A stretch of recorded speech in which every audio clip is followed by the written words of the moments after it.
কাছে দূরে যে যেখানে আছেন সবাইকে স্বাগত জানাচ্ছি। আমি সুলতানা রহমান।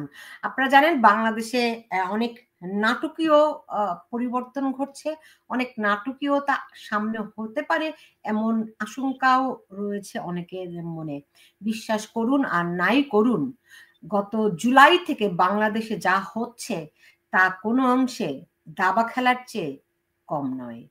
এখন গতকাল যখন সেনাপ্রধান তার অফিসার্স অ্যাড্রেস দিয়েছেন, সেই অ্যাড্রেসে যে সুনির্দিষ্টভাবে অফিসারদেরকে অবহিত করেছেন যে দেশে যা ঘটছে তা কোনো কিছুই তারা অবগত নন, তাদেরকে সেনাপ্রধানকে কোনো কিছু সম্পর্কে অবগত করা হচ্ছে না, এমনকি করিডোরের মতো জাতীয় নিরাপত্তা সংশ্লিষ্ট বিষয়েও তাদেরকে অবহিত করা হয়নি।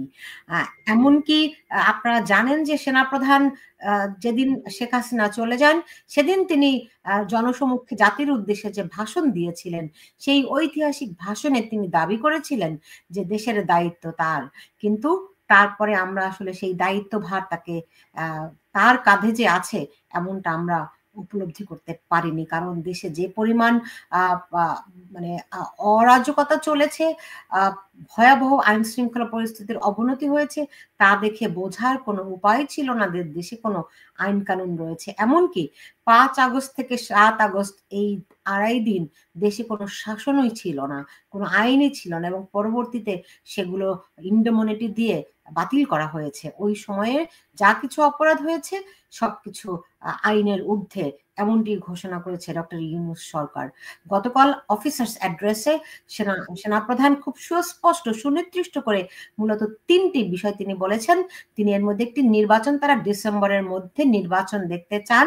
শুরু থেকেই সেনাপ্রধান এই একটি কথাই তিনি বলেছেন, তিনি ডিসেম্বরের মধ্যে নির্বাচন দিতে চান। আরো যদি সুনির্দিষ্ট করে বলি তাহলে তিনি একদম স্পষ্টভাবে বলেছেন যে তিনি সরকারকে 18 মাস সময় দেবেন, এর মধ্যে নির্বাচন হতে হবে।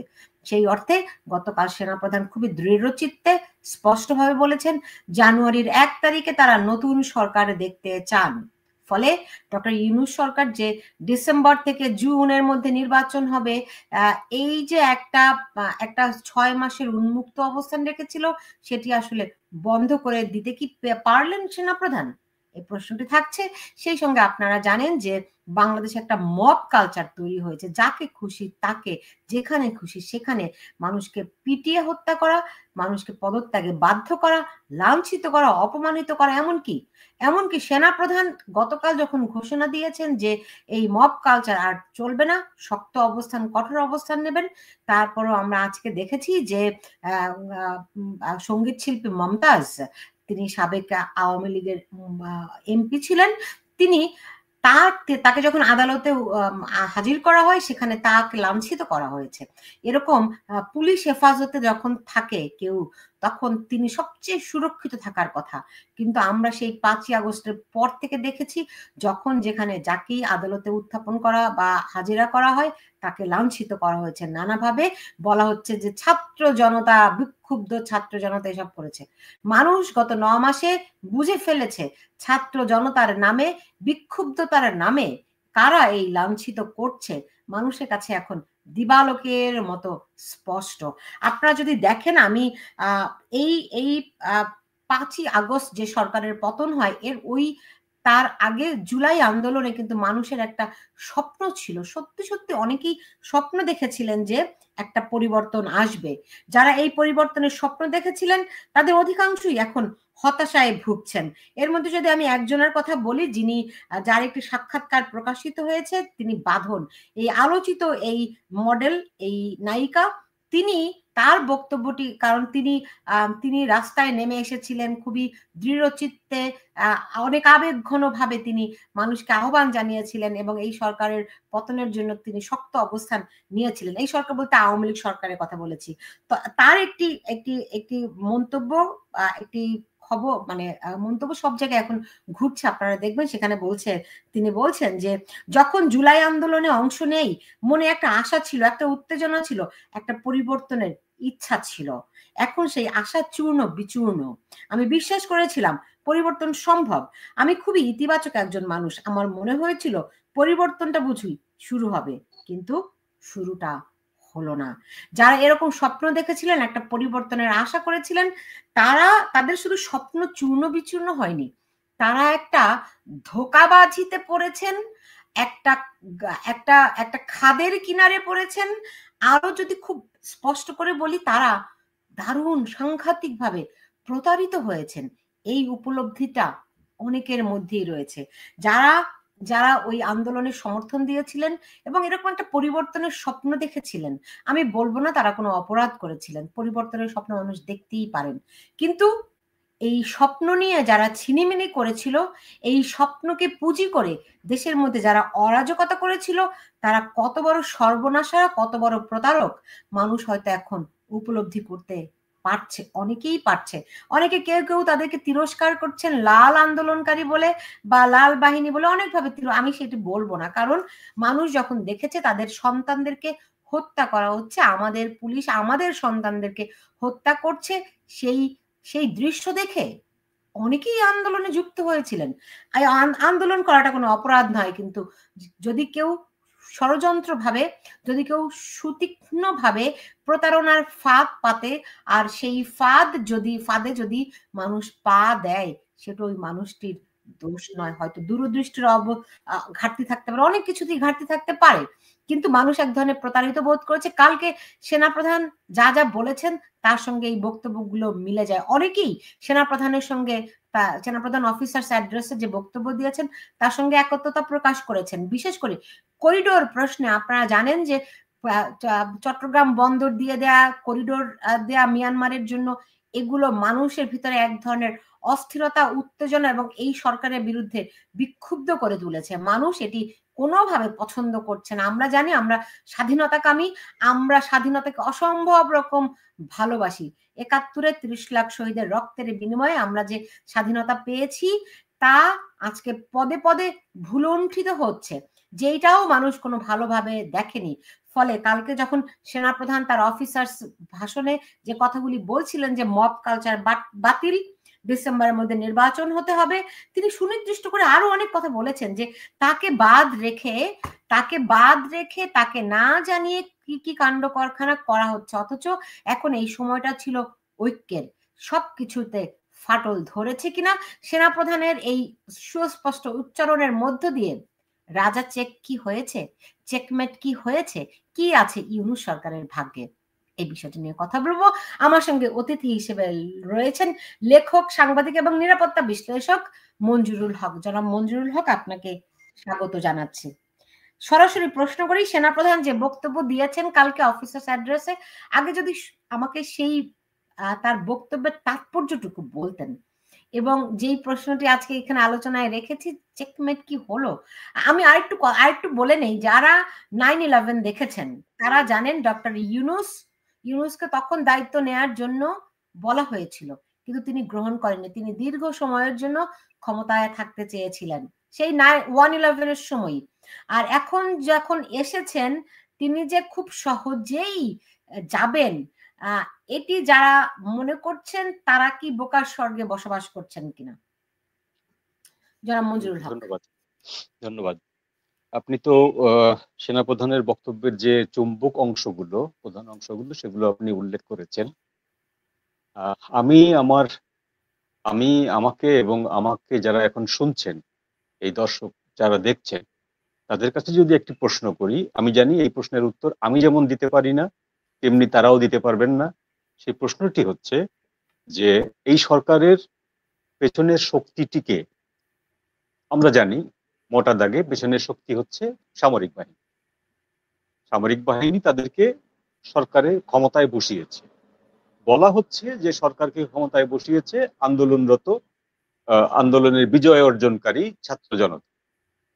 কিন্তু আমরা এখন জানি, আমরা যারা এই বিষয়ের উপরে যথেষ্ট পড়াশোনা করি এবং যারা অভিজ্ঞতায় দেখেছি, 1/11 দেখেছি, তারা জানি যে আমাদের জুলাই আগস্টের ওই আন্দোলনটি, ওটা কোনো বিপ্লব ছিল না, ওটা কোনো অভ্যুত্থান ছিল না, ওইটি ছিল একটি সুনিপুণ ষড়যন্ত্র। যে ষড়যন্ত্রটি বোনা হয়েছিল প্রায় ৩-৪ বছর ধরে। একটু একটু একটু করে সেই ষড়যন্ত্রের পেছনে টাকা ঢালা হয়েছিল, শ্রম ঢালা হয়েছিল, সাপোর্ট দেওয়া হয়েছিল, সামরিক শক্তির কথা বলা হয়েছিল, এমনকি চাপ পর্যন্ত প্রয়োগ করা হয়েছিল।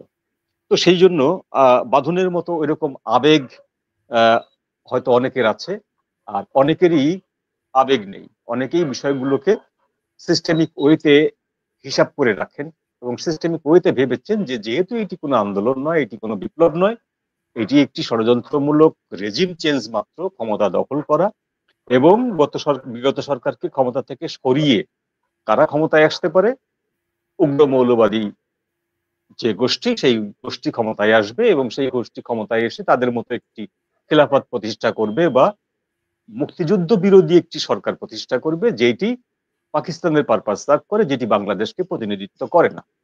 এতে করে 53 বছরে তাদের যে জিঘাংসা, মুক্তিযুদ্ধের প্রতি যে ক্ষোভ, সেইটার প্রশমিত করা এবং প্রতিশোধ নেওয়া। সিম্পল হিসাব। তাহলে আমি আগের প্রশ্নে যদি ফিরে যাই, যে প্রশ্নটি আমি আমাকে করছি, যে আমরা সবাই জানছি যে এই সরকারের প্রধান শক্তির উৎস সেনাবাহিনী। তাহলে সূত্র কি বলে? সূত্র বলে যে সরকার সেনাবাহিনীকে না জানিয়ে কোনো কিছু করার ক্ষমতা রাখে না।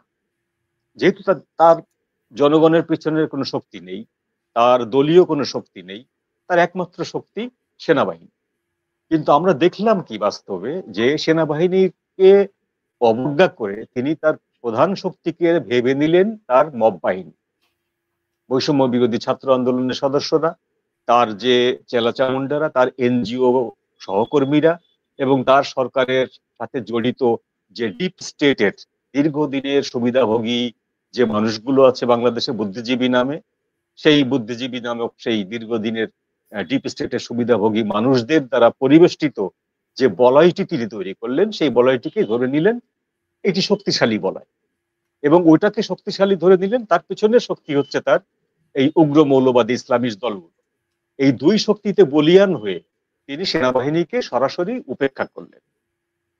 আমার প্রশ্নটা ওই জায়গাটা এখনো আছে, যে সেনাবাহিনী যখন জানতে পারছে তাদেরকে উপেক্ষা করা হচ্ছে ফ্রম দ্য ভেরি বিগিনিং, একেবারে প্রথম দিন থেকে সেনাবাহিনীকে উপেক্ষা করা হচ্ছে, তাহলে সেনাবাহিনী আজকে যে দৃঢ়ভাবে, যে তীব্র ভাবে যে বক্তব্যগুলো আসলো সেনাপ্রধানের, সেই সময় থেকে এতদিন পরে কেন আসলো? কেন আরো আগে আসলো না? দেশের সর্বনাশের 16 কল্লা পূর্ণ হয়েছে। তাহলে কি সেনাবাহিনীর এই বক্তব্যটি 4 মাস আগে আসলে, 5 মাস আগে আসলে আমাদের ক্ষয়ক্ষতিটা একটু কম হতো না দেশের? ডেফিনেটলি কম হতো। তো আমি ওই প্রশ্নের উত্তর আমি নিজের কাছেও পাই না, আমি আমার দর্শক শ্রোতাকেও দিতে পারছি না, যে সেনাবাহিনী যদি প্রধান শক্তির উৎস হয়, তার সেই প্রধান শক্তির কে কি করে সে অবজ্ঞা করে, তারা কি করে সেনাবাহিনীকে অপদস্থ করে, কি করে সেনাবাহিনীকে যে মানে ক্যান্টনমেন্ট উড়িয়ে দিতে চায়, কি করে প্রেসিডেন্টকে গালিগালাজ করে, সেনাপ্রধানকে গালিগালাজ করে, এবং করার পরেও তারা জেলখানায় ঢোকে না, অক্ষত থাকে, নিজের বাড়িতে থাকে, নিরাপদে থাকে। তাহলে এর পেছনের শক্তিটা ডেফিনেটলি সেনাবাহিনীর থেকেও একটু বড় শক্তি। এটা হলো হিসাবের কথা। আমি সবসময় বলি কি, দেশের সরকার আছে 4টা। সবসময় বলি, মানে এই আগস্ট থেকে যা দেখছি, দেশের সরকার আছে 4টা। একটা হচ্ছে ডক্টর ইউনূসের সরকার, একটা হচ্ছে সেনাবাহিনীর সরকার, আর একটা হচ্ছে জামাতের সরকার, আর একটা হচ্ছে সমন্বয়কদের সরকার বা মব সরকার, রাইট?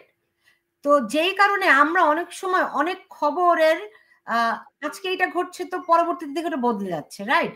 কোনো কোনো কিছু খেয়েই রাখা মুশকিল হয়ে যাচ্ছে। তো সেনাপ্রধান এতদিন পরে এসে মুখ খুলেছেন, এর এর একটি বড় কারণ এই নয় যে ডক্টর ইউনূসের পেছনের যে শক্তি, প্রত্যেকের পেছনে তো শক্তি আছে, তো তার পেছনের যে শক্তিটা সেটি সবচেয়ে বেশি শক্তিশালী। অথবা অথবা আমরা যদি আরেকটু দেখি যে ডক্টর ইউনূসের পেছনে যে ইসলামিক গোষ্ঠী সমর্থন দিয়েছে, সেই ইসলামিক গোষ্ঠীর মধ্যে জামাতের সরকারও আছে, মবদের সরকারও বা সমন্বয়কদের সরকারও আছে, যেই কারণে একক ভাবে তাকে বেশি শক্তিশালী আমরা দেখেছি। এখন এই 3টি সরকারের যে যৌথ শক্তি ছিল, সেখানে কি ফাটল ধরেছে বলেই সেনাপ্রধান আজকে বলতে পেরেছেন? আপনার কাছে কি এটি মনে হয়, নাকি নাকি সময়ের সঙ্গে সঙ্গে মানুষ অনুধাবন করতে পারছে যে দেশে আসলে কি ঘটেছে? এটা অনেকগুলো বিষয় আছে এখানে। আপনি যদি জিওপলিটিক্স হিসাব করেন, এই যে শক্তিটি, এই শক্তিটিকে শক্তি যোগাচ্ছে কে? শক্তি যোগাচ্ছে একটি পরাশক্তি, সোজা কথায় ডিপ স্টেট শক্তি যোগাচ্ছে। যারা ডক্টর ইউনূসকে বসিয়েছেন তারাই কিন্তু এই জঙ্গি মৌলবাদী গোষ্ঠীকেও তারা শক্তি যোগাচ্ছে। তাহলে তাদের শক্তিটা কিন্তু দ্বিগুণ হয়ে যাচ্ছে, ডক্টর ইউনূসের শক্তিটা দ্বিগুণ হয়ে যাচ্ছে। এক হচ্ছে মৌলবাদীদের শক্তি প্লাস মৌলবাদীদের পেছনে আরেকটি পরাশক্তি। আবার আইরনি হচ্ছে যে যে ডিপ স্টেট এই মৌলবাদীদেরকে প্রশ্রয় দিয়ে ডক্টর ইউনূসকে টিকিয়ে রাখছে, সেই ডিপ স্টেট নীতিগতভাবে এন্টি ইসলাম, মানে এন্টি ইসলামিস্ট জঙ্গি। নীতিগতভাবে তারা নীতিগতভাবে কোথাও কোনো জঙ্গিত্ব বা ইসলামী রেডিকালিজম তারা বরদাস্ত করবে না, করার কথা না। এই সরকার, বর্তমান সেই পরাশক্তিটির যে সরকার ব্যবস্থা, তারা রেডিকাল ইসলামিস্টদের কোথাও বরদাস্ত করবে না বলে প্রতীয়মান। তারা প্রতিদিনই তারা ঘোষণা দিচ্ছে যে রেডিকাল ইসলামিকদের আমরা বরদাস্ত করব না। হয়রাজ বাংলাদেশে রেডিকাল ইসলামিস্টরাই ডক্টর ইউনূসকে টিকিয়ে রেখেছেন সেই শক্তির বলে বলিয়ান। এইটা হচ্ছে একটা মানে ট্রাজেডি আমাদের দেশের রাজনীতিতে, এটা একটা ট্রাজেডি যে আমাদের এখানে যারা রক্ষক তারাই ভক্ষকের ভূমিকায় আছে। আপনি দুটো প্রশ্ন দেখুন, খুব সহজ প্রশ্ন, দুটা মোটা দাগে, যে দুইটি পক্ষ যদি আন্তরিকভাবে চাইতো ডক্টর ইউনূস 3 মাসের ভিতরে নির্বাচন দিতে বাধ্য হতেন। কোন পক্ষ? একটি হলো বিএনপি, একটি হলো সেনাবাহিনী। বিএনপি যদি আন্তরিকভাবে চাইতো যে 3 মাসের ভিতরে, একটা ব্রেকিং নিউজ আছে এই মুহূর্তে, সেটি হচ্ছে যে ডক্টর ইউনূস তিনি পদত্যাগের কথা ভাবছেন এমন খবর পেয়ে তার সঙ্গে দেখা করেছেন নাহিদ ইসলাম, ওই যে জাতীয় নাগরিক পার্টির আহ্বায়ক নাহিদ ইসলাম। বিবিসি এই খবরটি করেছে। আমার মনে হয় এটি একটি ব্রেকিং নিউজ। এই খবরটি গুঞ্জনটি আমি এমনও শুনেছি, বিবিসি খবরটি করেছে যে ডক্টর ইউনূস পদত্যাগের কথা ভাবছেন এবং এই কথা শুনে নাহিদ ইসলাম তার সঙ্গে দেখা করেছেন। আমি আরেকটু যেহেতু এখন একটা নিশ্চয়ই একটা মিডিয়া আউটলেট থেকে খবরটি এলো, এটির সঙ্গে আমি যে আরো দুই একটি কথা শুনেছি সেটি একটু আপনার সঙ্গে যুক্ত করে চাই। ডক্টর ইউনূস নাকি পদত্যাগ করতে চাচ্ছেন, কিন্তু এই নাহিদ ইসলামরা এরা চাচ্ছে না। মানে ইউনূসের সরকার পদত্যাগ করতে চাচ্ছে, ওই দিক দিয়ে মব সমন্বয়কদের সরকার চাচ্ছে না, এরকম বিষয়টি দাঁড়াচ্ছে। এই খবরটিকে আমি অতটা গুরুত্ব দিচ্ছি না এই কারণে যে খবরটি হচ্ছে এক ধরনের ক্যামোফ্লেজ। তো এই খবরটি সত্যি খবর যে তিনি এটা বলছেন বা সেখানে একটি টানাপোড়েন চলছে। বিএনপি 2 জন উপদেষ্টাকে পদত্যাগের আলটিমেটাম দিয়েছে, বিএনপি কয়েকদিন ধরে দিচ্ছে, এবং সেই কারণে বিএনপি রাস্তা দখল করে আছে শাহবাগে। বিএনপি নেতৃত্ব থেকে তাদেরকে বলা হয়েছে রাস্তা ছেড়ে দিতে, কিন্তু তারা কিন্তু এখনো ছাড়েনি। তো এই একটা চাপ আছে। আর খোদ এনসিপি থেকে একটা চাপ আছে যে 3 জন উপদেষ্টাকে পদত্যাগ করতে হবে, 3 জন সিনিয়র উপদেষ্টা, তারা সর্বনাশ করেছে। তাইলে এই দুই পক্ষ থেকে চাপ আসার ফলে তিনি যদি এটা বলে থাকেন এটা তিনি পদত্যাগ করবেন, এটা তিনি জীবনও বলবেন। এইটি হচ্ছে আরেকটা তার কৌশল, যে কৌশলে উনি এখন ওই তার সমন্বয়কদেরকে ডেকে, তার ওই বৈষম্য বিরোধী যে ছাত্র নেতা প্রাক্তন যারা ছিলেন তাদের সবাইকে ডেকে আরেক ধরনের একটা কেওয়াস সৃষ্টি করবে, যে কেওয়াস সৃষ্টির ফলে তাকে কোনো একটি পক্ষ থেকে, হয় সেনাবাহিনীর পক্ষ থেকে, নইলে প্রেসিডেন্টের পক্ষ থেকে, নইলে সুপ্রিম কোর্টের পক্ষ থেকে তাকে অনুরোধ করা হবে যে এই মুহূর্তে আপনি এই সিদ্ধান্তটা নেবেন না, তাহলে দেশ আরেকটা বড় সংকটে পড়ে যাবে। সুতরাং উনি আরেকটা ক্লিন চিট পেয়ে যাবেন। এটা একটা ট্যাকটিস তার, এটা উনি আন্তরিকভাবে, এই জন্য অনেকে বলছে নাটক কম করো প্রিয়। হ্যাঁ, ডেফিনেটলি এটা নাটক, কারণ উনি পদত্যাগ করার লোক না। উনি গ্রামীণ ব্যাংক থেকে উনার বয়স পার হয়ে যাওয়ার 7 বছর পরেও উনি পদত্যাগ করেননি। বাংলাদেশের আইনে হচ্ছে 65 বছর পরে কোনো প্রতিষ্ঠানের প্রধান থাকা যায় না।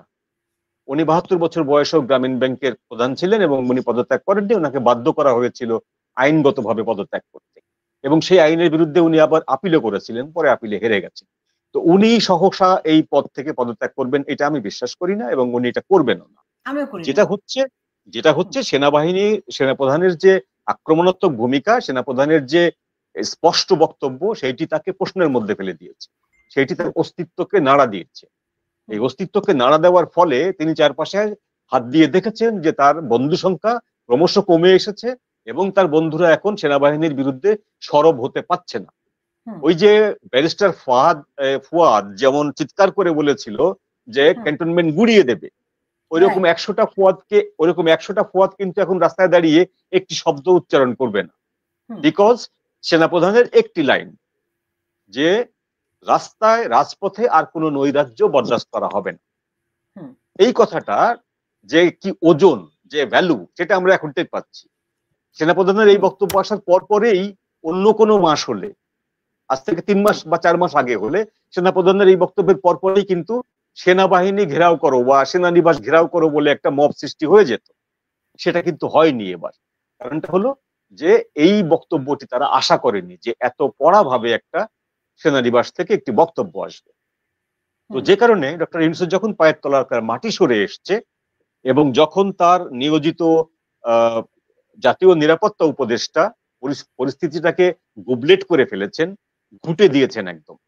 এই ভদ্রলোক বাংলাদেশের রাজনীতি সম্পর্কে কিচ্ছু জানেন না। ভদ্রলোক আমেরিকাতে বসবাস করতেন, সেখানকার সিটিজেন, তাকে তুলে এনে এখানে বসানো হয়েছে এবং উনি কি কি বক্তব্য দিতে হয় রাজনৈতিক ভাবে সেটাও জানেন না।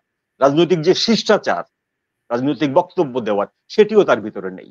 উনি যে কদিন আগে বলেছিলেন যে কে কি বললো তাতে কিচ্ছু যায় আসে না, আমি এটা দিয়েছি আমরা এবং এটা দিব। আজকে উনি 180 ডিগ্রি ঘুরে বলছেন এরকম কোনো কথা বা আমরা বলিনি, দিতে হবে বা দেবো, আমরা এরকম কোনো কথাই বলিনি। ওনার একটা জিনিস বোঝা উচিত ছিল যে পলিটিক্স এর স্টেক হোল্ডারটা কে। পলিটিক্স এর স্টেক হোল্ডার হচ্ছে পিপুল। তো পিপুলকে যদি আপনি বলেন যে কারো কথা শুনি না, মানি না, তাহলে আপনি এখানে কার জন্য বসে আছেন? কার শক্তিতে আপনি এখানে বসে আছেন? পিপুল নির্বাচিত একটি সরকার, সেই সরকার নির্বাচিত আপনি, আর আপনিই বলছেন আপনি পিপুলের কোনো সিদ্ধান্ত, কোনো ডিসিশন মানেন না। তো এই ধরনের বালখিল্যতা পলিটিক্সে চলে না।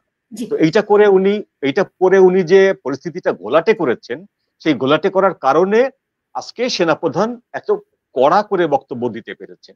আজকে যদি করিডোর প্রশ্নটি না আসতো, তাহলে সেনাপ্রধান ফেব্রুয়ারি মাসে যে বক্তব্য দিয়েছিলেন সেরকম একটি বক্তব্য হয়তো দিতেন। কিন্তু করিডোর প্রশ্নটি যেহেতু আমাদের দেশের সার্বভৌমত্বের সঙ্গে ওতপ্রোতভাবে জড়িত এবং সার্বভৌমত্ব নষ্ট হওয়ার সমূহ সম্ভাবনা, সেহেতু সেনাপ্রধান আর বসে থাকতে পারেন না, যেহেতু তিনি ওয়াদাবদ্ধ এবং প্রতিশ্রুতিবদ্ধ। তাই তিনি এই বক্তব্য দিয়েছেন। এই বক্তব্যের পরে ডক্টর ইউনূসের কাছ থেকে এর কাউন্টার কোনো কিছু আর বক্তব্য নেই, বেসিক্যালি নেই। কিন্তু উনি এখন টিকে আছেন তার যে একগুঁয়েমি, তার যে কূটকৌশল, সেটার উপর নির্ভর করে। জি, এখন এখন এখন উনি উনি কূটকৌশলের মধ্যে এই একটি আপনি ভালো পয়েন্ট আউট করেছেন যে উনি আসলে পদত্যাগ করার লোক নয়। উনি এখন একটা নাটক করতে আছেন। এই এই সমন্বয়করা এরই মধ্যে আমরা জানি যে রাজুতে আয় বলে ঘোষণা দিয়েছে। তারা মাঠে আছে, নির্বাচন কমিশন ঘেরাও করে রেখেছিল। তো এখন কি আপনার কি মনে হয় এখন ডক্টর ইউনূসের এরকম নাটক দেখে মানুষ আবার গিয়ে জড়ো হবে, সেই পরিস্থিতি কি আছে? না, মানুষ জড়ো হবে না, সেই পরিস্থিতি নেই। তবে হ্যাঁ, ওই ডলার যাদের পেটে ঢুকেছে, ইউএসআইডির এআইডির ডলার যাদের পেটে ঢুকেছে, তাদের তো অত সহসা মোহভঙ্গ হবে না, তারা শেষ চেষ্টা করবে। তো দেখবেন যে বুদ্ধিজীবীদের একটি মহল ইউনূসের এই পাশে দাঁড়াবে এবং তারা রাস্তায় নেমে তারা কিছু বক্তব্য দেবে, তারা বিভিন্ন সামাজিক মাধ্যমে বক্তব্য দেবে যে দেশের এই ক্রান্তিকালে ডক্টর ইউনূসের পদত্যাগ করাটা দেশের জন্য সমীচীন হবে না, আমাদেরকে তাকে আরো কিছুদিন সময় দিতে হবে। এবং এমনও হতে পারে খোদ বিএনপির পক্ষ থেকে এরকম একটি দাবি আসতে পারে যে আমরা ওনাকে আরো কয়েক মাস সময় দেব। এইটা আসলেই কিন্তু উনি আবার টাইমটা পেয়ে গেলেন। আমি সকালবেলাতে আজকে আমি কথা বলছিলাম বিএনপির ভাইস চেয়ারম্যান শামসুজ্জামান দুদুর সঙ্গে। আমার একটা শো ছিল এখানে, তিনি এখানে বলেছিলেন যে যদি প্রয়োজন হয় তাহলে তারা এই সরকারের প্রতি সমর্থন প্রত্যাহার করবে। এই কথা অনেক আগেও বলেছেন তারা, এবং আজকে অনেকগুলো কথা বলেছেন। আজকে বলেছেন যে ডক্টর ইউনূস অনেকগুলো ভুল বার্তা দিয়েছেন।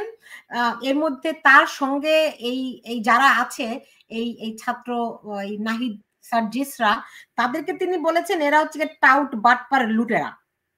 এবং আরেকটা জিনিস শামসুজ্জামান দুদু আরো বলেছেন আমাকে যে ডক্টর ইউনূস তিনি যেহেতু সংবিধান হাতে নিয়ে শপথ করে ক্ষমতা গ্রহণ করেছেন, তিনি এরই মধ্যে শপথ ভঙ্গও করেছেন। যখন শপথ ভঙ্গ করে ফেলে তখন কিন্তু আর তার ক্ষমতায় থাকার এখতিয়ার অধিকার থাকে না। এই বিএনপি এত স্পষ্ট করে আগে কখনো কথা বলেনি। বলেছে, এটা এটা পজিটিভ দিক, কিন্তু এর এর আবার অন্ধকার দিকও আছে। সেটি হলো যে আমাদের দেশের রাজনীতিতে প্রধানত রাজনীতি হচ্ছে ওয়ান ম্যান পার্টি প্রধানত। ধরুন আওয়ামী লীগের 280টি সংসদে আসন, কিন্তু শেখ হাসিনার কথাই কিন্তু শেষ কথা। ঠিক সেইভাবে বিএনপির খালেদা জিয়ার কথা বা তারেক রহমানের কথাই কিন্তু শেষ কথা।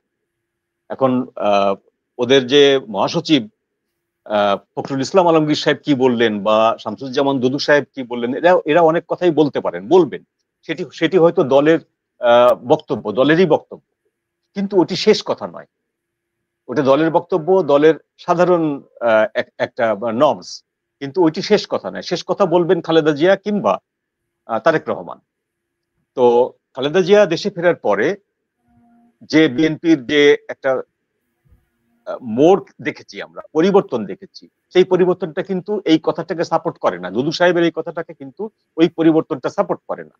বিএনপি আগাগোড়াই ছিল আওয়ামী লীগকে নিষিদ্ধ না করার পক্ষে। বিএনপি আগাগোড়াই ছিল প্রেসিডেন্ট শাহাবুদ্দিনকে অপসারণ না করার পক্ষে, সেনাপ্রধানকে অপসারণ না করার পক্ষে। এবং বিএনপির কারণেই, বিএনপির বাধার কারণেই কিন্তু ওই মব বাহিনী এই তিনটি কাজ করতে পারেনি। আওয়ামী লীগকে নিষিদ্ধকরণ, সেনাপ্রধানকে অপসারণ এবং রাষ্ট্রপতিকে অপসারণ, এই তিনটি কাজ কিন্তু তারা মব বাহিনী লেলিয়ে দিয়েও করতে পারেনি। এবং ডক্টর ইউনূসের প্রত্যক্ষ মদতে এই তিনটি কাজ কিন্তু করার চেষ্টা করা হয়েছে 2-3 বার, পারেনি। কি জন্য? যে বিএনপি সায় দেয়নি। সেই বিএনপি কিন্তু খালেদা জিয়া দেশে ফেরার পরপরেই কিন্তু সায় দিয়েছে, এবং বিএনপি সায় পাওয়ার পরপরেই ডক্টর ইউনূস আওয়ামী লীগকে নিষিদ্ধ করতে পেরেছেন। তাহলে যে বিএনপি 7 মাস 8 মাস ধরে একটি সিদ্ধান্তে অনড় থাকলো, সেই বিএনপি জাস্ট কিছুদিন আগে খালেদা জিয়া দেশে ফেরার পরে চেঞ্জ হয়ে গেল। চেঞ্জ হয়ে আওয়ামী লীগের নিষিদ্ধকরণকে তারা বলে দিল এটা জাতির প্রত্যাশা ছিল, এটা আমাদের প্রত্যাশা ছিল, আমরা খুশি হয়েছি। এই বক্তব্য কিন্তু আমরা 1 মাস আগে 2 মাস আগে দেখিনি, শুনিনি ফখরুল ইসলাম আলমগীরের মুখে। তাহলে আজকে যে দুদু সাহেবরা বলছেন যে বিএনপি প্রয়োজন হলে সরকারের কাছ থেকে সব থেকে সমর্থন প্রত্যাহার করতে পারবে, সরকার যদি বলে যে বিএনপির কোনো সমর্থনই নেই আমার পেছনে, আপনারা কি করবেন? বিএনপি আন্দোলনে ছিল, বিএনপি আন্দোলনে ছিল, বিএনপি আন্দোলনের শেষ মুহূর্ত পর্যন্ত ছিল, কিন্তু সরকার গঠন করেছে এইটা বিএনপির একটা মদত ছিল, এটি তো কোথাও প্রমাণিত না বা কোথাও লিখিত নেই বা এবং স্বীকৃত না। সুতরাং সরকার যদি বলে যে আপনারা আমার পেছনে আছেন, সমর্থন তুলে নিলেও কিছু যায় আসে না, রাখলেও কিছু যায় আসে না, এই বক্তব্য সরকার দিতেই পারে। তো যদিও দেয়নি এখন পর্যন্ত, আমরা ধরে নিলাম যে বিএনপির এই বক্তব্যটি, এই স্ট্র্যাটেজিটি পজিটিভ, ঠিক আছে, বিএনপি প্রত্যাহার করতে পারে। কিন্তু বিএনপি যদি সত্যি সত্যি প্রত্যাহার করে, পরদিন সরকার পড়ে যাবে। সরকার কি এখন এই যে সবাই জানতে চাচ্ছে যেটি যে প্রধান উপদেষ্টা তিনি পদত্যাগের কথা ভাবছেন, জানিয়েছেন নাহিদ, এর মানে কি যদি একটু বিস্তারিত বলতেন। এইটা নাহিদ জানাচ্ছেন বা কে জানাচ্ছেন এটা আসলে বিষয় না, উনি পদত্যাগের কথা ভাবছেন না। উনি যেটা ভাবছেন সেটা হলো যে আর্মির মানে সেনাবাহিনীর পক্ষ থেকে যে বক্তব্যগুলো এসছে, এই বক্তব্যগুলো, এই প্রশ্নগুলোর আসলে বেসিক্যালি ওনার কাছে কোনো উত্তর নেই। উনি ঘটনাগুলো ঘটিয়েছেন, এখন এখানে সবগুলোই কিন্তু অতীতকাল, ভবিষ্যৎকাল না। সেনাপ্রধান যে বক্তব্যগুলো দিয়েছেন সবগুলোই কিন্তু অতীতের ঘটনা। তিনি যে ঘটনাগুলো ঘটিয়েছেন, ডক্টর ইউনূস সেনাপ্রধান সেই বক্তব্যগুলো দিয়েছেন যে আপনার এই ভুল, এই ভুল কাজ আপনি করেছেন, আপনার সরকার করেছে, ফার্দার এই ভুলগুলো করলে আমরা বরদাস্ত করব না, আমরা দেশের রক্ষক হিসাবে এই জিনিসটাকে বরদাস্ত করব না। সেটা হলো ফিউচার টেন্স। কিন্তু যে ভুলগুলো উনি করেছেন, এই ভুলগুলো তো একটারও উত্তর ওনার কাছে নেই, এবং এই ভুলগুলো যদি উনি কন্টিনিউ না করেন তাহলে ওনার সরকারে বসার কোনো যৌক্তিকতাও নেই। এখন যদি উনি করিডোর অবস্থান থেকে সরে আসেন, তাহলে উনি জাতিসংঘকে দেওয়া বা আমেরিকান ডিপ স্টেটকে দেওয়া যে কমিটমেন্ট, সেখান থেকে সরে আসতে হবে তাকে। সেখান থেকে সরে আসলে তারা তার পেছনে থাকবেন না, ডেফিনেটলি থাকবে না। বা যদি তিনি দেশকে মৌলবাদীদের হাতে তুলে না দিতে চান, একটা নির্দিষ্ট সময়ের ভিতরে নির্বাচন দিতে চান, তাহলে তারাও তার পেছনে থাকবে না। সুতরাং সেই শক্তিটাও চলে গেল, তাহলে তার সঙ্গে থাকলোটা কি? কেউ থাকলো না। সুতরাং উনি ইচ্ছা করলেই সেনাপ্রধানের বক্তব্যগুলোর কাউন্টার কোনো ন্যারেটিভ তৈরি করতে পারবেন না এবং কাউন্টার কোনো অ্যান্সারও দিতে পারবেন। জি ওনার বিপদটা হচ্ছে এই জায়গাটায় এসে উনি যদি মনে করেন যে আমার পরামর্শ দরকার, সেজন্য উনি ওনার পারিষদ বর্গকে ডেকে একাধিক মিটিং করতে পারেন, আলোচনা করতে পারেন। সেই রকম একটি আলোচনায় নাহিদের সাথে করলে বা অন্যান্য উপদেষ্টার সাথে করছেন, এটাকে ধরে নেওয়া হচ্ছে যে উনি পদত্যাগের কথা বলছেন। উনি পদত্যাগের কথা বলছেন না। না, নাহিদ উনি ইসলাম এরকমটাই, নাহিদ ইসলাম এমনটা দাবি করেছে আর কি। তা আমার মনে হয় আপনি যেটা বলেছেন ওটাই ঠিক। আমার সঙ্গে যুক্ত হয়েছেন প্রফেসর নাজমুল হাসান কলিমুল্লাহ। আমি একটু তাকে যুক্ত করে নিচ্ছি। জনাব নাজমুল হাসান কলিমুল্লাহ, এই মানে আমরা তো ছিলাম সেনাপ্রধানের অফিসার্স অ্যাড্রেস নিয়ে, এর মধ্যে একটি ব্রেকিং নিউজ আমরা দেখছি, সেটি হচ্ছে নাহিদ ইসলাম প্রধান উপদেষ্টার সঙ্গে দেখা করতে গিয়েছিলেন, কারণ প্রধান উপদেষ্টা নাকি পদত্যাগের কথা ভাবছেন। এখানে আমার অতিথি আছেন মঞ্জুরুল হক, তিনি বলছেন যে এটি আসলে কিছুই নয়, ডক্টর ইউনূস পদত্যাগ করার লোক নন। ধন্যবাদ। দেখুন, প্রফেসর ইউনূস বাংলাদেশের সেরা মার্কেটিং ম্যান এবং বেস্ট প্যাকেজার। এখন যারা মার্কেটিং এ দক্ষ, বংশিয়ানা অর্জন করেছেন, তারা ইমোশনাল ব্ল্যাকমেল করতে ওস্তাদ। এখন সেই সব স্কিল গ্লোবালি আপনার তিনি যথেষ্ট পরিমাণে ইতিমধ্যে অনুশীলন করেছেন এবং তাকে তার দ্বিতীয় জুরি বাংলাদেশে আর নেই।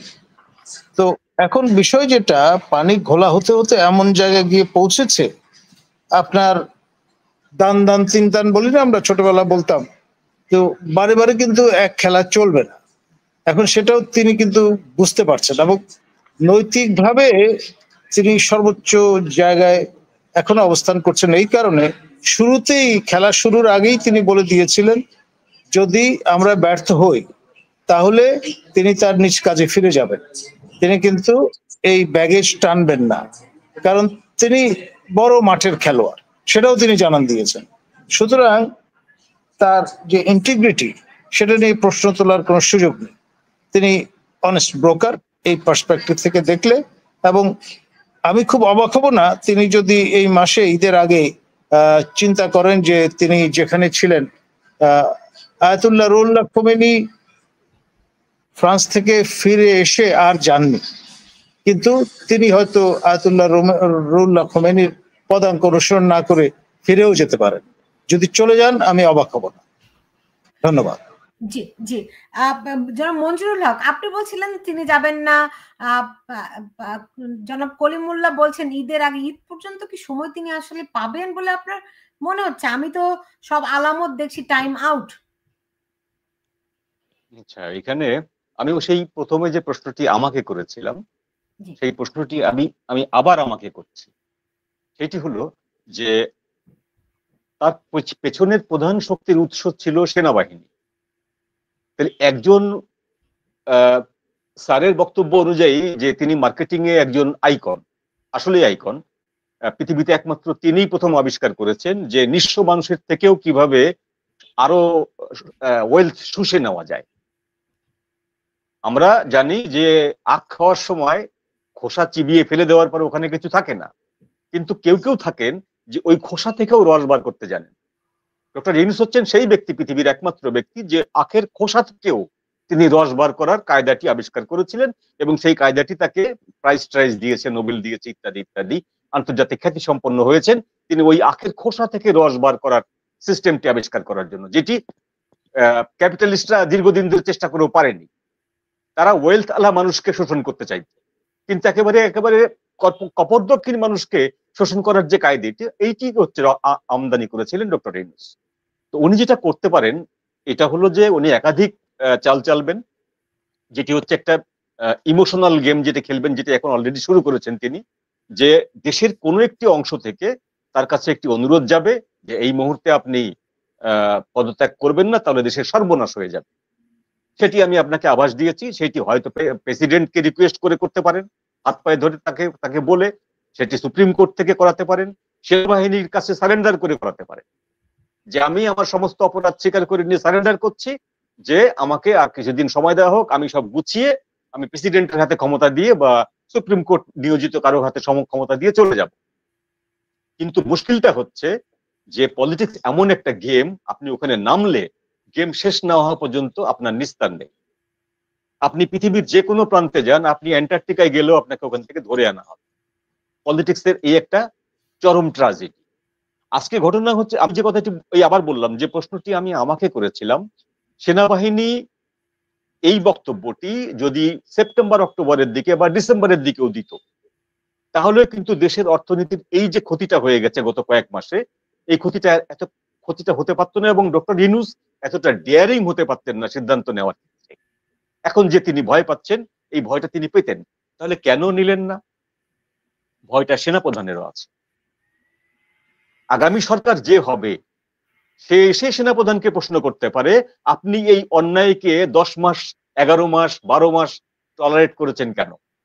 আপনার তো ম্যান্ডেট ছিল, আপনার তো সাংবিধানিক ভাবে আপনার অধিকার ছিল যে কোনো সময় সরকারকে ফেলে দেওয়া। আপনি কেন এটা কন্টিনিউ করেছেন? আবার এমন প্রশ্ন উঠতে পারে যে আপনি কন্টিনিউ করেননি কেন? আপনি কন্টিনিউ করলে তো দেশের এই সর্বনাশটা হয় না। সুতরাং তারও বিপদ আছে।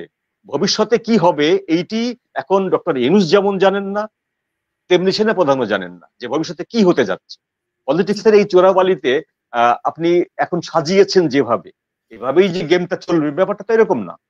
আপনারা এখন সাজিয়েছেন, ডক্টর ইউনূস সাজিয়েছেন, বিএনপি, জামাত আর কয়েকটা পার্টি মিলে একটা ইলেকশন হবে, বিএনপি ক্ষমতায় আসবে, জামাত প্রধান বিরোধী দল থাকবে, এনসিপি প্রধান বিরোধী দল থাকবে। এই যে ছকটা, এই ছকটা অনুযায়ী যে নির্বাচন হবে এবং সেইভাবে হবে, ব্যাপারটা তো এরকম না। সুতরাং দুজনের কেউ যখন জানেন না তার ভবিষ্যৎ কি, তখন যেটি হতে পারে সেটি হলো এই চাপটি আর একটু বাড়লে, তিনি যে ডিপ স্টেটকে কমিটমেন্ট দিয়েছিলেন সেই কমিটমেন্ট ফেল করলে অফিসিয়ালি, তাহলে তিনি যেটা করবেন, তিনি আর থাকবেন না, তিনি তার পুরনো জায়গায় ফিরে চলে যাবেন। কখন চলে যাবেন কেউ জানবেন না। তিনি এই হ্যাঁ, সেক্ষেত্রে আপনি শেষ করুন। এই যে উনি চলে যাবেন, এই চলে যাওয়ার সময় উনি যা রেখে যাবেন, সেই রেখে যাওয়ার মানে লোকগুলোর প্রতি বা দেশের প্রতি বা এই অবস্থায় আমি চলে গেলে কি হবে, এই বিষয়ের উপরে তার কোন রকম তার কোনো কমিটমেন্ট নেই। অবশ্যই থাকবে না, অবশ্যই থাকবে না। তিনি নিজের ভালো ছাড়া অন্য কারোর ভালো বা অন্য কারোর মঙ্গলের কথা কখনো চিন্তা করেননি, জীবনেও এখনো করবেন না। জি, ডক্টর কলিমুল্লাহ, যদি এরকম পরিস্থিতি হয় যে তাকে চলে যেতে হচ্ছে, সেই ক্ষেত্রে তিনি কি আসলে চলে যাওয়ার সময়টি পাবেন? 1 নম্বর প্রশ্ন। 2 নম্বর প্রশ্ন, যে তিনি শুরু থেকে একটা যুদ্ধের কথা বলছেন, এমনকি তিনি ডক্টর ইউনূস তার শেষ ভাষণেও বলেছেন যে আমরা মনে রাখতে হবে আমরা যুদ্ধ অবস্থার মধ্যে আছি, নাকি দেশের মধ্যে একটা যুদ্ধ বাঁধিয়ে দেওয়াটার একটা চেষ্টা করবেন? সেক্ষেত্রে সেনাবাহিনীর ভূমিকাটা কি হবে? মানে ইকুয়েশনটা মেলাতে পারছি না। দেখুন, professor Yunus is very smart gentleman.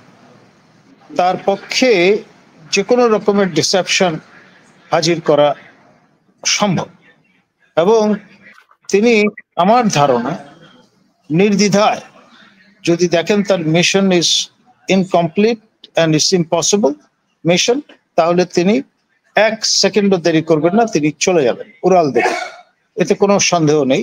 এবং সময়টা বোধহয় প্রায় সন্নিকট। স্যার, কত সন্নিকটে? আমি আপনাকে দিয়ে সেদিন আপনি বলেছিলেন যে আমি অবাক হব না যদি ঈদের আগে তিনি চলে যান,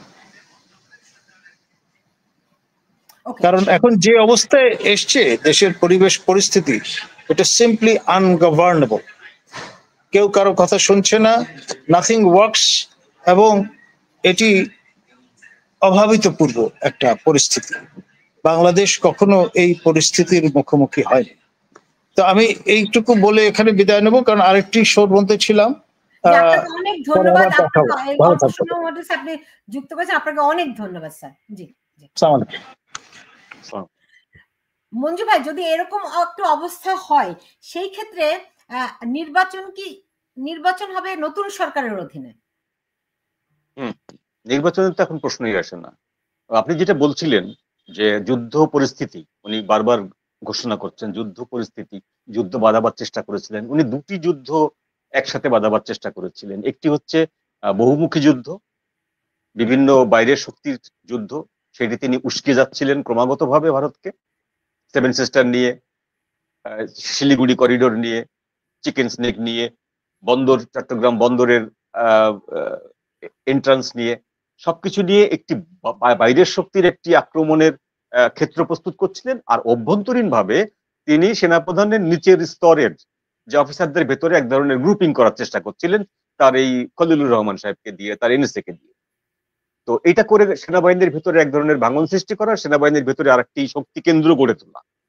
সেই শক্তি কেন্দ্র আর সেনাপ্রধানের শক্তি কেন্দ্র, এই দুই কেন্দ্রের ভিতরে এক ধরনের যুদ্ধাবস্থা, যে কোনো সময় একটা কু হতে পারে, পাল্টা কু হতে পারে, এই ধরনের একটি সিচুয়েশন তৈরি করা, আর বাইরের একটি আক্রমণ আসতে পারে যে কোনো সময়, এই রকমের সিচুয়েশন তৈরি করা। এই দুটি সিচুয়েশন তৈরি করলে নির্বাচনের কথা আর ভাবার সুযোগ পাবে না কেউ, এটা হলো প্রধান কথা। এবং এইরকম যদি ঘটনা ঘটতে থাকে আগামী 1-2 বছর, তাহলে নির্বাচন নিয়ে বিএনপির যে চাপ, এই চাপটি আর থাকবে না। জনগণও বলবে যে নির্বাচন করার সময় এখন না। কিন্তু কিন্তু সেই পরিস্থিতি কি সেনাপ্রধান নিয়ন্ত্রণে নিয়ে আসতে পারেননি এখন, আপনার মনে হয়? হ্যাঁ, তিনি ব্যর্থ, এই ডক্টর ইউনূস ব্যর্থ হয়েছে। সেনাপ্রধান তার কর্তৃত্বকে স্টাবলিশ করতে পেরেছেন, তিনি তার প্রতিপক্ষকে দুর্বল করতে পেরেছেন, প্লাস বাইরের শক্তির যে আক্রমণের উস্কানি দিচ্ছিলেন এই সরকারের বিভিন্ন জন, সরকারের বিভিন্ন অংশীদাররা, সরকার প্রধান সহ, সেই বাইরের শক্তিটি কিন্তু আক্রমণ করেনি। তারাও ধৈর্য ধরে আছে। সুতরাং এই আক্রমণ সহসা হবে এরকমও কোনো সম্ভাবনা নাই। সুতরাং যুদ্ধ পরিস্থিতির যে সুযোগটা, ওইটা নেওয়ারও সুযোগ তার নাই। জি, আমরা দেখছি যে এই যে আলী রিয়াজেরও একটি সাক্ষাৎকার প্রকাশিত হয়েছে, তিনি বলছেন ঐক্যমত্য না হলে জনগণকে সব জানিয়ে যাব। আমরা দেখলাম মাহফুজ আলম একটি মন্তব্য করেছেন যে বিভাজন রাজনীতি হয়েছে, এখন জুলাই ঐক্যের ডাক দিয়েছে। জুলাইয়ের যতগুলি স্টেক হোল্ডার ছিল তারা ঐক্যবদ্ধ হয়ে ইউনূস সরকারের পতন ঠেকানোর জন্য আহ্বান জানিয়েছে। এই কোন প্রচেষ্টা কি কাজে লাগবে? না, কাজে লাগবে না। কারণ জুলাইয়ের স্টেক হোল্ডার যারা ছিল তাদের ভিতরে আর সেই ঐক্যটা নেই। এটা তারা নিজেরাই স্বীকার করে যে তারা এখন একটি আন্দোলনের ডাক দিলে বা একটি মিটিং সমাবেশের ডাক দিলে 100 লোকও আসে না। তো এই যে আওয়ামী লীগকে নিষিদ্ধ করেছিল যে আন্দোলনটি দিয়ে, সেই আন্দোলনটি মেনলি করেছিল ইসলামিস্ট গ্রুপগুলো। তারা এসে সহায়তা করার ফলেই জনসমাগম বেড়েছে। আর ডক্টর ইউনূসের কথা ছিল যে 5 জন বললেও হবে, 5 জন বললেও আমি এটাকে 5000 মনে করে নেব। ব্যাপারটা তো মনে করে নেওয়া, তা না হলে তারা পুলিশকে দিয়ে আন্দোলনকারীদেরকে পানি ছিটাবেন, গরম লাগে না, যে যেন গরম না লাগে, তাদেরকে পানি খাওয়াবেন, আপ্যায়ন করবেন কেন? আমরা তো পরের দিনই, একদিন পরেই দেখলাম যে জগন্নাথ বিশ্ববিদ্যালয়ের ছাত্রদেরকে কিভাবে নৃশংসভাবে পেটালো পুলিশ, আর ওদেরকে পেটালো না। তার মানে তাদের প্ল্যানই ছিল যে 5 জন করুক আর 5000 জন করুক আর 5 লাখ বসুক, আমরা এই কাজটি করব। তো সেই ঘটনাটি বারবার ঘটবে না। এই যে শাহবাগ দখল করা বা রাজু ভাস্কর্য দখল করে আন্দোলনের ডাক দেওয়া, সমস্ত স্টেক হোল্ডারদেরকে নিয়ে ঐক্যবদ্ধ হয়ে ঠেকাতে চাওয়া, এই স্টেক হোল্ডাররাই আর ঠেকাতে পারবে না, কারণ কারোরই পায়ের তলায় মাটি নেই। এটা হলো আসল কথা। জি, সেই ক্ষেত্রে এখন ইউনূস সরকারের সামনে বিকল্প কি কি আছে? বিকল্প মানে মাত্র 2টি বিকল্প। একটি হচ্ছে খুব শান্তিপূর্ণভাবে রাষ্ট্রপতির কাছে ক্ষমতা হস্তান্তর করে চলে যাওয়া, ব্যর্থতার দায় নিয়ে। আর একটি হচ্ছে কাউকে না বলে চলে যাওয়া। তিনি যার প্ল্যানগুলো নিয়েছিলেন, যে পরিকল্পনাগুলো নিয়েছিলেন, তার একটু এখন আর বাস্তবায়ন করতে পারবেন না। কারণ হলো যে তিনি তার প্রধান শক্তির যে আধার, সেই জায়গাটাতে উনি তার মানে স্থিতি রাখতে পারেননি। সেনাবাহিনীকে উনি তার সাথে রাখতে পারেননি। সেনাপ্রধানের এই বক্তব্যের পরে স্পষ্ট। তিনি কাকে তার পক্ষে রাখতে পেরেছেন? বিএনপিও তো তার বিপক্ষে। কারণ বিএনপি, আমার মনে আছে শেখ হাসিনা চলে যাওয়ার পরে তারেক রহমান তার প্রথম বক্তব্যে বলেছিলেন 3 মাসের মধ্যে নির্বাচন দেওয়ার আহ্বান জানিয়েছিলেন। না না, ওই বক্তব্যগুলোকে আমি এখন আর যাচ্ছি না, কারণ বিএনপির তার পক্ষে বা বিপক্ষে এইটি খুব বোল্ডলি বলার মতন আমরা কেউ না, কারণ এটা খুবই একটি ভালনারেবল একটি সিচুয়েশন। বিএনপি একবার তার পক্ষে যাচ্ছে, একবার তার বিপক্ষে যাচ্ছে। বিএনপির ভেতরে 2টি বড় গ্রুপ আছে, এক গ্রুপ তার পক্ষে আছে, এক গ্রুপ তার বিপক্ষে আছে। সুতরাং বিএনপি তার পক্ষে আছে এটা ভেবে তিনি খুশি হওয়ারও কিছু নেই তার, আর বিএনপি বিপক্ষে আছে ভেবে তার দুঃখিত হওয়ারও কিছু নেই। তার মেইনলি তার পক্ষে যে জামাত শিবির, যারা জামাত শিবির ইসলামী দলগুলো তার মেইনলি পেছনে আছে, এই দলগুলোরও পেছনের তো যে শক্তিটা, সব শক্তির আধার তো আসলে উত্তরপাড়া। জামাত শিবির বা ইসলামিক দলগুলোর যে তার শক্তি, সেই শক্তির আধারও কিন্তু এই আমাদের সেনাবাহিনীর পক্ষ থেকে এক ধরনের তাদের পেছনে আশীর্বাদের হাত, আর মার্কিন ডিপ স্টেটের আশীর্বাদের হাত। সেই দুটি হাতই যদি সরে আসে, তাহলে তারাও কিন্তু আর শক্তিশালী না ইউনুসকে আটকে রাখার জন্য। জি, এখন এখন ধরেন কি বলবো যে এই এই এই সমর্থন যদি চলে যায়, সেনাবাহিনী ডক্টর ইউনূসের উপর থেকে সমর্থন সরিয়ে ফেললেন, হ্যাঁ, সেক্ষেত্রে কি রাষ্ট্রপতি জরুরি অবস্থা জারি করতে পারেন, এরকম কোন প্রক্রিয়ার দিকে আগাতে পারে নাকি? দেখেন, আমি ভয় পাচ্ছি কি, রাজনৈতিক ফয়সালা তো রাজনৈতিক ভাবেই হয়, আইনি ফয়সালাও আইনি ভাবেই হয়, সেটি একটা দিক। কিন্তু আমি ভয় পাচ্ছি অরাজকতার, কারণ আমরা জানি দেশের ভেতরে অনেক অস্ত্র আছে, দেশের ভেতরে জঙ্গি এবং সন্ত্রাসী গোষ্ঠী তারা বাইরে আছে। যখন জঙ্গি এবং সন্ত্রাসী গোষ্ঠীর হাতে অস্ত্র থাকে, তখন তারা সংঘবদ্ধভাবে যদি বের হয়, তখন তো আরো অনেক হানাহানির আশঙ্কা থাকে। এই দিকটা কি ভেবেছেন কিনা? হ্যাঁ, সেটা তো অবশ্যই আছে। সেই সেই সেই ভয়টা আগস্টের থেকে শুরু করে এখন পর্যন্ত বহাল তবিয়তে আছে, এবং এই ভয়টা অমূলক নয়, ভয়টা তো অবশ্যই আছে। কিন্তু এখন যদি সেই ভয়টা থেকে দেশকে বাঁচাতে হয়, তাহলে একটা মাত্র উপায় থাকবে, সেটা হচ্ছে যে সেনাবাহিনীর আর প্রেসিডেন্টের জরুরি অবস্থা জারি করা। ওকে, আপনার কি মনে হয় যে খুব দ্রুতই জরুরি অবস্থা ঘোষণাটি আসবে, নাকি এই টানা হেঁচড়া করে ডক্টর ইউনূস বিষয়টিকে ঈদ পর্যন্ত নিয়ে যাবেন? হ্যাঁ, ডক্টর ইউনূস যদি এটাকে চ্যালেঞ্জ হিসাবে নেন, তাহলে তিনি একটার পর একটা সিদ্ধান্ত নেবেন, ডিসিশন নেবেন, এবং প্রত্যেকটা ডিসিশনই তার কাছে বুমেরাং হয়ে ফিরে আসবে। তিনি কিন্তু সফল হতে পারবেন না কোনো ডিসিশনে আর, কারণ প্রধান শক্তির উৎস যে জায়গাটা, সেই জায়গাটা তার ধসে গেছে। না, তার সেই জায়গাটা ধসে যাওয়ার ফলে প্রধান শক্তির উৎস তো সেনাবাহিনী নয়। আসলে সেনাবাহিনী, তিনি স্বীকার করেন না, কিন্তু আসলে সেনাবাহিনী। সেনাবাহিনী যদি না হবে, তাহলে সেনাবাহিনীর এই যে সর্বশেষ বক্তব্য, এই বক্তব্যের পরে কেন এমন তো কোনো কিছু ঘটেনি যে তার গদি টলমল করে উঠলো, এমন কিছু ঘটেনি। শুধু সেনাপ্রধানের একটি ভাষণ। এই ভাষণের পরপরই উনি তো বুঝে গেছেন যে তার পায়ের তলার মাটি সরে গেছে, তার পেছনের যে ছাতাটি ছিল তার মাথার উপর, তার সেটি সরে গেছে। সুতরাং এই যে সরে যাওয়ার ফলে যে আর যে শক্তিগুলো আছে, সেই শক্তিগুলো তাকে রক্ষা করার জন্য এনাফ নয়, যথেষ্ট নয়।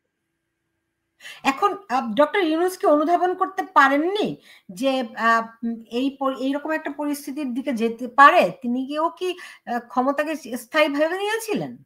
না, না, তিনি অনুধাবন করতে পেরেছেন। তিনি বিচক্ষণ মানুষ।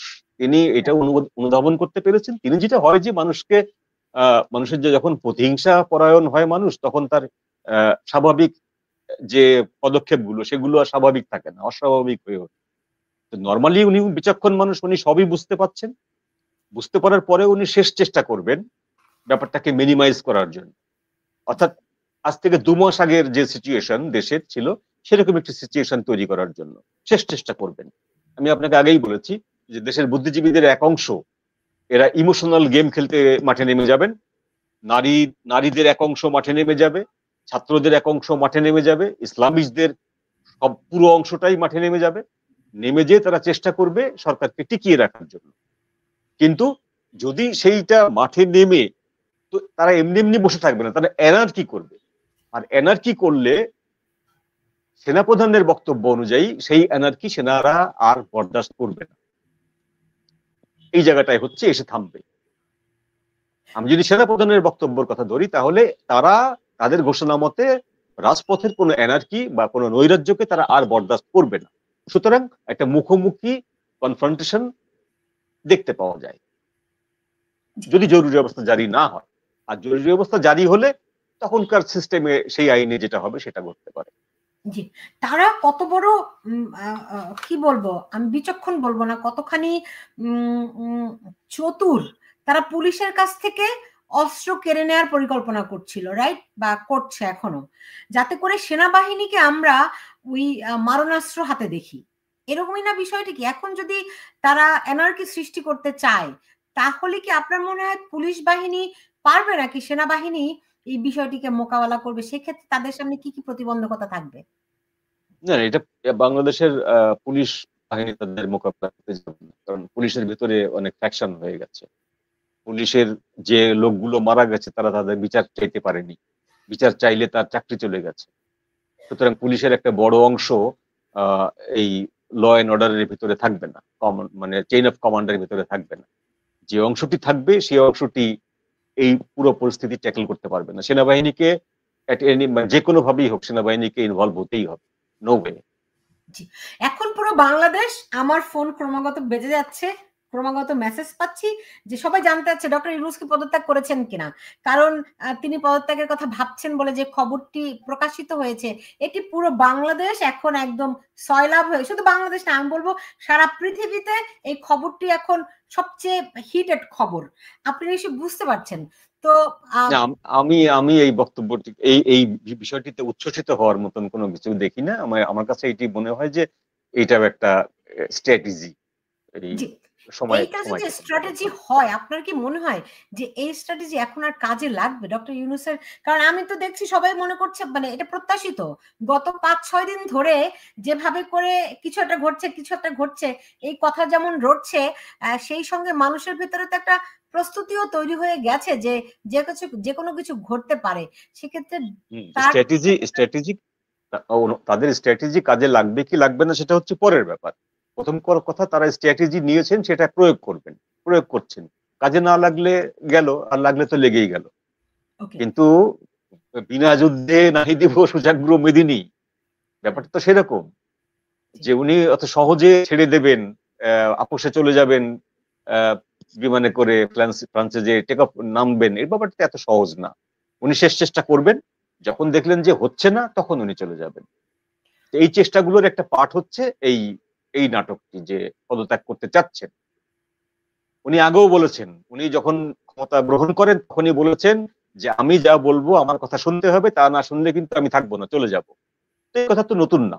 এই যে আমি চলে যাব, আমি থাকবো না, এটা নতুন কথা না। কিন্তু উনি যা যা করেছেন তার ইঙ্গিত দেয় যে উনি শুধু থাকবেন না, উনি দীর্ঘদিন থাকার প্ল্যানে আছেন। সুতরাং এইটা নিয়ে আমাদের উচ্ছ্বসিত হওয়ার কিছু নেই। যে উনি যে দীর্ঘদিন থাকার প্ল্যানে আছে, উনি যে এত দ্রুত যাবেন না, এটি তো যারা, আমি শুরুতেই বলেছিলাম, যারা 111 দেখেছে তারা জানেন। যখন তাদেরকে প্রস্তাব দেওয়া হয়েছিল তাকে, ডক্টর ইউনূসকে, তখন তিনি দীর্ঘদিন থাকার কথা বলেছিলেন। সেটিতে তখনকার সেনাবাহিনী রাজি হয়নি দেখেই, তিনি সেই আশ্বাসটি পাননি দেখেই তো তিনি ক্ষমতাটি গ্রহণ করলেন না। আর এবার যখন গ্রহণ করলেন তিনি তো আশ্বাস পেয়েই করেছেন। তো বিষয়টি এত সহজে শেষ হবে বলে কি আপনার মনে হয়? না, সহজে শেষ হবে বলে আমার মনে হয় না। মানে কেন মনে হয় না, সেই জায়গাগুলি যদি একটু ব্যাখ্যা করতেন।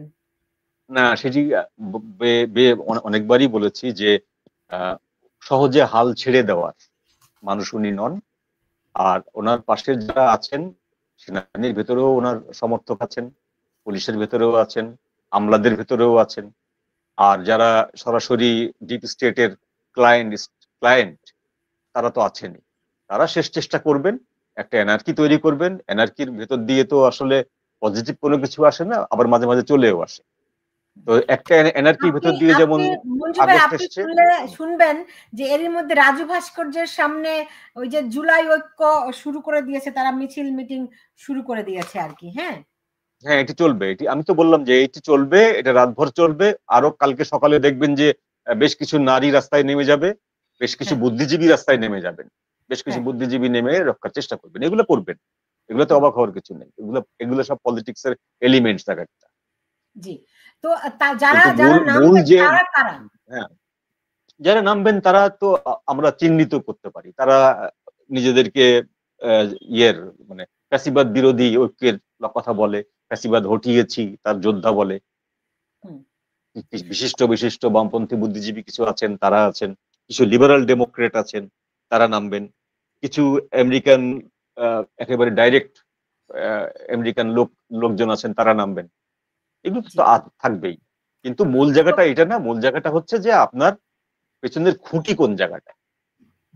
পেছনের খুঁটিটা যেখানটায় ছিল সেই জায়গাটা আপনি নাড়িয়ে ফেলেছেন। ওই খুঁটি মজবুত করা ছাড়া বা খুঁটির কাছে যে আপনাকে স্বীকার করা ছাড়া, বশ্যতা স্বীকার করা ছাড়া দ্বিতীয় কোনো রাস্তা আপনার সামনে নাই। এখন সেই খুঁটি আপনি বলছেন সেনাবাহিনী, কিন্তু আমরা তো জানি যে তার পেছনে এর চেয়ে বড় শক্তি আছে। না, সেই শক্তিটাও সেনাবাহিনী কেন্দ্রিক। সেই কিরকম? শক্তিটা যদি রাস্তায় নামে, তারা তো খালি হাতে নামে।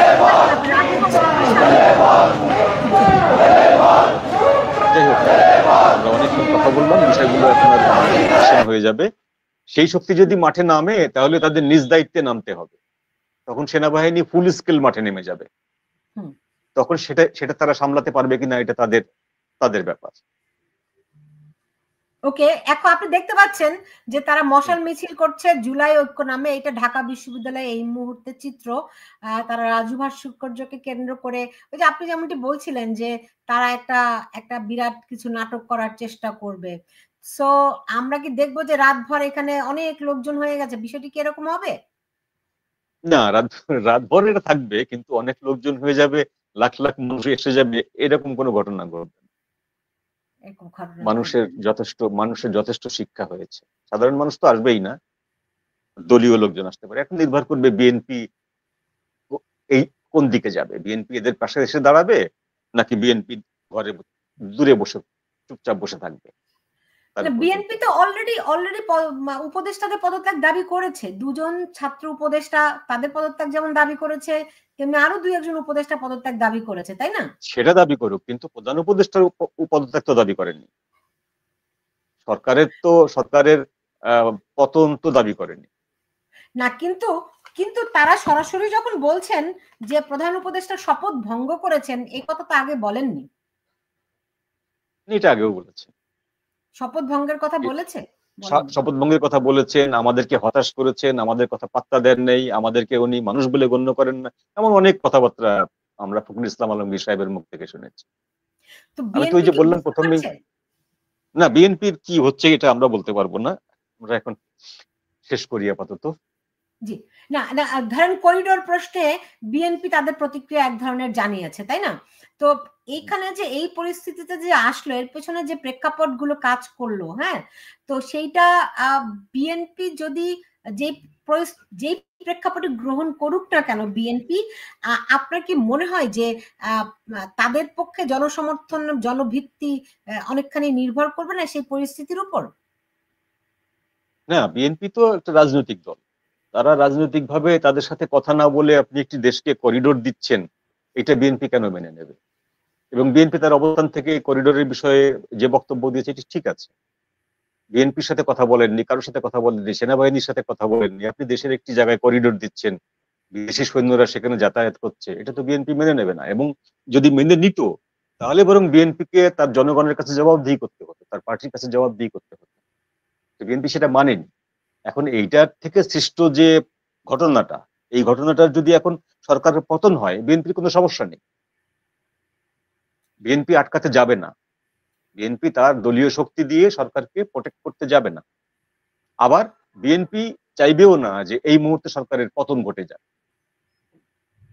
সুতরাং বিএনপি এখন যেটা করবে সেটা হলো চুপচাপ বসে থাকবে, আমার যেটা মনে হয়। জি, বুঝতে পেরেছি। খুব জটিল কঠিন সময় অতিক্রম করছে। দেখা যাক, আমরা আবার এর ফলো আপ তো করবই।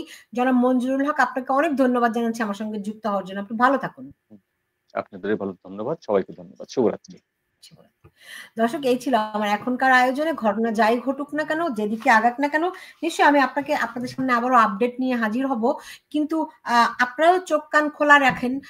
আবেগতাড়িত হওয়ার যেমন সময় নয় এখন, তেমনি চোখ কান বন্ধ রাখারও সময় নয়। প্রত্যেকটি মানুষকে সচেতন ভাবে এখন দেখার পালা, ঘটনা কোন দিকে যাচ্ছে। আমি দেখেছি অনেকেই সেনাপ্রধানের পক্ষে অবস্থান নিয়েছেন।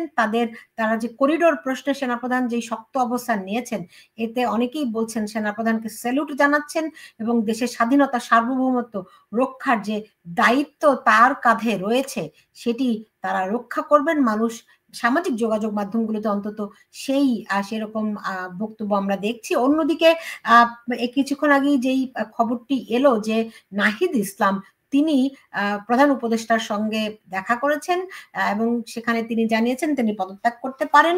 এবং সবশেষ খবর অনুযায়ী ঢাকা বিশ্ববিদ্যালয়ে তারা জুলাই ঐক্য নামে মিছিল করছে ঐক্যবদ্ধ হওয়ার জন্য আহ্বান জানিয়েছে, যারা জুলাইয়ে ঐক্যবদ্ধ হয়েছিলেন। আজকে দুজন আলোচকই বললেন ডক্টর ইউনূসের সামনে খুব বেশি কোনো পথ খোলা নেই, তাকে হয় মানে তারা অনুমান করছেন, তাদের আশঙ্কা, তাদের ইকুয়েশন হচ্ছে হয়তো জুলাই পর্যন্ত সময় পেতে পারেন ডক্টর ইউনূস, তবে সে পর্যন্ত নাও যেতে পারে। যেভাবে ঘটনা খুব দ্রুততার সঙ্গে অগ্রসর হচ্ছে, বলা মুশকিল কোন দিকে যায়। নিশ্চয়ই আমি আপনাদের সঙ্গে আবারও হাজির হব পরবর্তী